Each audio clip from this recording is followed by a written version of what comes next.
आज मॉनसून सत्र का तीसरा दिन है, जहां संसद में एक बार फिर से घमासान के आसार हैं। जासूसी विवाद को लेकर विपक्ष लगातार सरकार पर हमला कर रहा है। इससे पहले और दूसरे दिन हंगामे के बीच लोकसभा की कार्यवाही स्थगित करनी पड़ी। वहीं राज्यसभा में भी जमकर हंगामा देखने को मिला। नए कृषि कानूनों के खिलाफ आंदोलन कर रहे किसानों को दिल्ली में जंतर मंतर पर प्रदर्शन की इजाजत मिल गई है। ये परमिशन 22 जुलाई से लेकर 9 अगस्त तक है। प्रदर्शन का समय सुबह 11 बजे से शाम 5 बजे तक रहेगा। दिल्ली डिजास्टर मैनेजमेंट अथॉरिटी ने शर्तों के साथ प्रदर्शन की मंजूरी दी है। किसानों के इस प्रदर्शन में रोज 200 से ज्यादा किसान शामिल नहीं हो सकेंगे। साथ ही उन्हें कोरोना प्रोटोकॉल का भी ध्यान रखना होगा। पंजाब प्रदेश के नए कांग्रेस अध्यक्ष नवजोत सिंह सिद्धू और 4 पीसीसी कार्यकारी अध्यक्ष की ओर से मुख्यमंत्री कैप्टन अमरिंदर सिंह के साथ विवाद सुलझाने की कोशिश शुरू कर दी गई है। सिद्धू शुक्रवार के कार्यक्रम के लिए कैप्टन अमरिंदर को आमंत्रित करेंगे, जब वो औपचारिक रूप से पीसीसी प्रमुख के रूप में कार्यभार संभालेंगे। निमंत्रण पत्र का प्रारूप तैयार कर लिया गया है और उस पर सिद्धू तथा सुनील जाखड़ समेत अन्य अध्यक्षों ने हस्ताक्षर कर दिए हैं। इसे जल्द ही कैप्टन को भेजा जाएगा। टीएमसी के शहीद दिवस पर आयोजित कार्यक्रम में बंगाल की मुख्यमंत्री ममता बनर्जी ने महागठबंधन की बात कही। ममता बनर्जी ने विपक्षी पार्टियों के नेताओं से अपील की है कि किसी एक दिन मीटिंग बुलाई जाए और आगे का खाका तैयार किया जाए।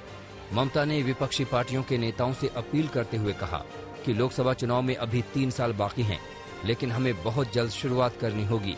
इसी महीने ममता 3 दिन के लिए 27 जुलाई को दिल्ली जा रही हैं और वहां 29 जुलाई तक रहेंगी। विधानसभा चुनाव से पहले सूबे की योगी आदित्यनाथ सरकार ने प्रदेशवासियों को फ्री वाईफाई देने का फैसला किया है। सरकार की ओर से फ्री वाईफाई की यह सुविधा 17 शहरों की 217 जगहों पर दी जाएगी। इसके लिए नगर निकायों को ऐसी 217 जगहों की पहचान करने के निर्देश दिए गए हैं। सरकार पहले से कई जगहों पर फ्री वाईफाई की सुविधा दे रही है, लेकिन इसमें जो खामियां हैं उसे भी तत्काल ठीक करने के निर्देश दिए गए हैं। यूपी सरकार ने लखनऊ, कानपुर, आगरा, अलीगढ़, वाराणसी, प्रयागराज, झांसी, बरेली, सहारनपुर, मुरादाबाद, गोरखपुर, अयोध्या, मेरठ, शाहजहांपुर, गाजियाबाद, मथुरा और फिरोजाबाद नगर निगम वाले शहरों में 200 से ज्यादा जगहों में फ्री वाईफाई की सुविधा देने का फैसला लिया है।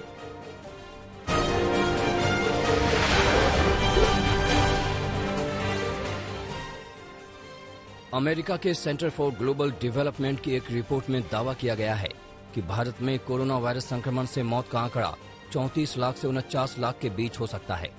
संस्था ने जनवरी 2020 से जून 2021 तक का डेटा जुटाया है। उसके मुताबिक कोरोना से बने हालात भारत की आजादी और बंटवारे के बाद सबसे बड़ी मानवीय त्रासदी है। राहुल गांधी ने रिपोर्ट का हवाला देते हुए सरकार पर निशाना साधा है।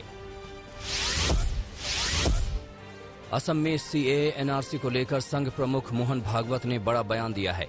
मोहन भागवत ने कहा कि सीएए एनआरसी से किसी भी हिंदुस्तानी की नागरिकता को कोई खतरा नहीं है। एनआरसी सीएए को हिंदू मुस्लिम विभाजन की तरह पेश किया जाना पॉलिटिकल साजिश है। वहीं संघ प्रमुख ने मुसलमानों की बढ़ी जनसंख्या को साजिश करार दिया। भागवत ने कहा कि हिंदुस्तान में 1930 से योजनाबद्ध तरीके से मुस्लिमों की संख्या बढ़ाई गई ताकि भारत का विभाजन किया जा सके। अब सीएए एनआरसी ये किसी भारत के नागरिक के विरुद्ध बनाया हुआ कानून नहीं है। भारत के नागरिक मुसलमान को सीएए से कुछ नुकसान नहीं पहुंचने वाला। असम के डिब्रूगढ़ में एक महिला डॉक्टर कोरोना के 2 वेरिएंट से संक्रमित पाई गई हैं। महिला के अंदर अल्फा और डेल्टा दोनों वेरिएंट मिले हैं। खास बात यह है कि वो वैक्सीन की दोनों डोज लगवा चुकी थी। अस्पताल का कहना है कि महिला अभी ठीक है और उस पर लगातार नजर बनाए हुए हैं।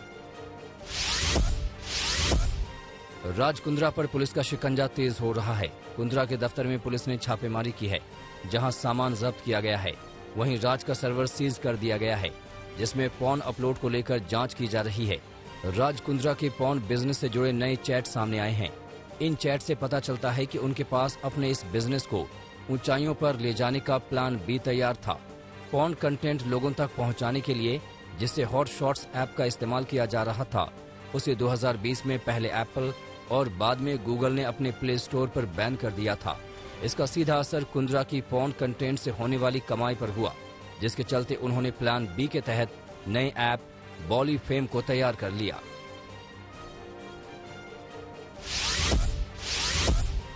डीआरडीओ ने उड़ीसा के तट पर इंटीग्रेटेड टेस्ट रेंज से सतह से हवा में मार करने वाली मिसाइल आकाश का सफलतापूर्वक परीक्षण किया। उड़ान परीक्षण में सभी हथियार प्रणाली तत्व जैसे multifunction radar, command, control and communication system और लॉन्चर भी शामिल रहे। मिसाइल सिस्टम को डीआरडीएल हैदराबाद ने अन्य डीआरडीओ लैब्स की मदद से विकसित किया है। रक्षा मंत्री राजनाथ सिंह ने सफल परीक्षण के लिए डीआरडीओ, बीडीएल, बीईएल, भारतीय वायुसेना समेत सभी को बधाई दी।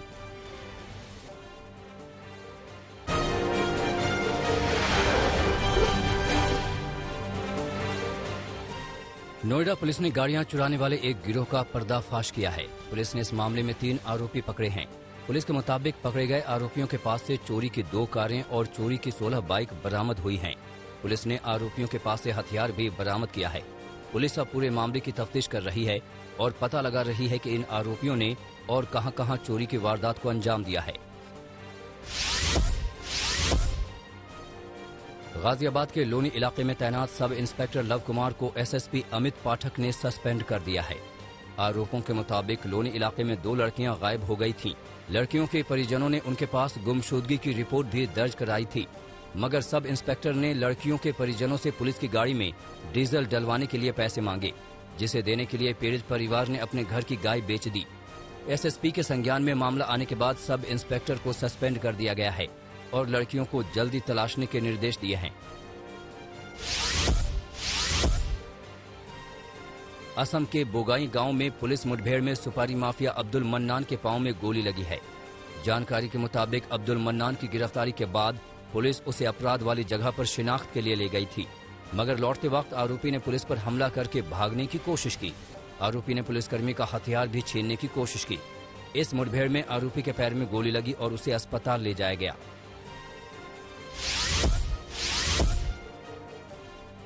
यूपी के अमरोहा में 2 छात्रों के बीच फायरिंग हुई, जिसमें 2 युवकों को छर्रे लगे हैं। मामला गजरौला थाना क्षेत्र का है। जानकारी के मुताबिक नेशनल हाईवे 9 के पास ये गोलीकांड हुआ। घायलों को अस्पताल में भर्ती कराया गया है और पुलिस आगे की कार्रवाई में जुट गई है।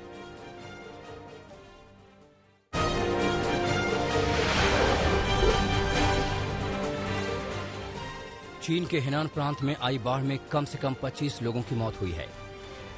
रेस्क्यू के लिए चीनी सरकार बड़े पैमाने पर सेना की मदद ले रही है। बाढ़ से 12.5 लाख के करीब लोग सीधे तौर पर प्रभावित हुए हैं।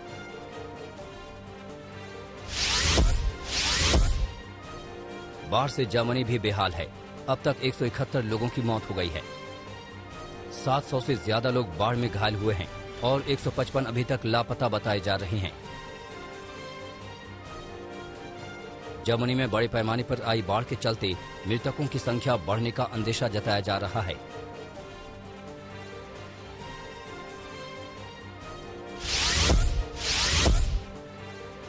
कैलिफोर्निया में जंगलों में लगी आग नहीं थम रही है। अब तक 158 वर्ग किलोमीटर तक आग फैल चुकी है। बड़े पैमाने पर आग बुझाने के काम में फायर फाइटर जुटे हैं।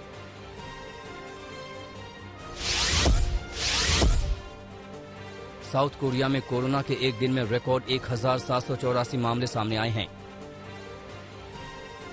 2300 से ज्यादा मामलों की जांच में 40% केस डेल्टा वेरिएंट के मिले हैं, जबकि दिसंबर महीने से अब तक 1741 मामले डेल्टा वेरिएंट के पाए गए।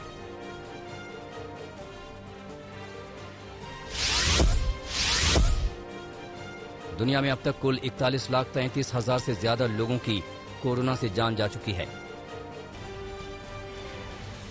महामारी से संक्रमितों का आंकड़ा 19 करोड़ 22 लाख के पार पहुंच चुका है।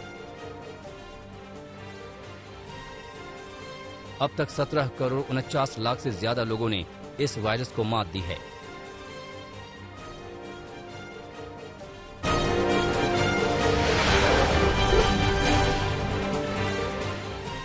ऑस्ट्रेलिया के ब्रिस्बेन शहर में 2032 के ओलंपिक खेल होंगे।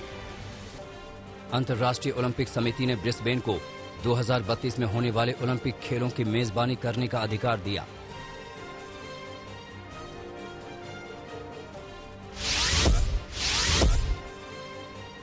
हज के दौरान पहली बार मक्का और काबा में महिला सुरक्षा कर्मी तैनात की गई।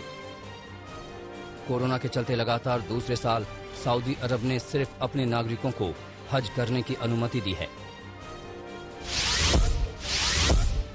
दुनिया भर में मुस्लिम लोगों ने कोरोना महामारी के बीच बकरीद मनाई। इराक के पवित्र नजफ शहर की अल फूफा मस्जिद में बड़े पैमाने पर लोगों ने नमाज पढ़ी। पूर्व हॉलीवुड प्रोड्यूसर हार्वी वाइनस्टीन को एक रेप केस के लिए न्यूयॉर्क से कैलिफोर्निया प्रत्यर्पित किया गया।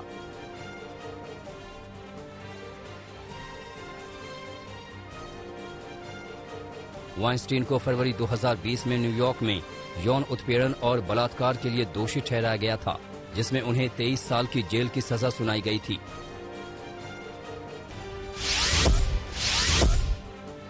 जेफ बेजोस की अंतरिक्ष यात्रा के दौरान अंतरिक्ष यान के अंदर की तस्वीरें सामने आई हैं।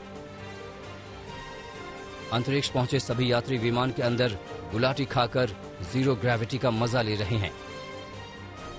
अपनी कंपनी ब्लू ओरिजिन के अंतरिक्ष यान में 3 लोगों के साथ 20 जुलाई को अंतरिक्ष की सैर पर जेफ बेजोस गए थे।